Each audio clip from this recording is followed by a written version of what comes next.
আজি আমাৰ কাৰণে এটা অতি আনন্দৰ দিন আছিলে। বৃন্দাবনী বস্ত্ৰ অসমৰ ৰাইজে চাওক, তাৰ বাবে আমি ব্ৰিটিছ মিউজিয়ামৰ লগত এখন বুজাবুজি চুক্তি স্বাক্ষৰ কৰিছিলোঁ। তাৰ আধাৰত যিটো আটকধুনীয়া সংগ্ৰহালয় আমি নিৰ্মাণ কৰিব লাগিব, আজি তাৰ ভূমি পূজন হ'ল।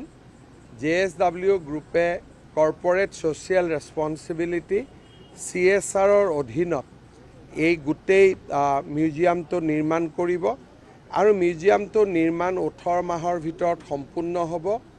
ব্ৰিটিছ মিউজিয়ামে তাক ইনস্পেকশ্যন কৰিব আহিব আৰু তেওঁলোক সন্তুষ্ট হ'লেই আমি ইয়ালৈকে বস্ত্ৰভাগ আনিব পাৰিম।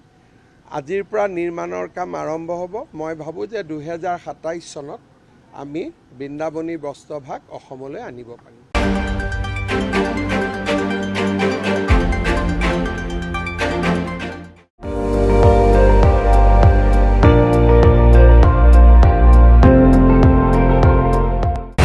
আপুনি চাই আছে ND24, সৰ্বশ্ৰেষ্ঠ নহয় সৰ্বোত্তমৰ দৌৰ।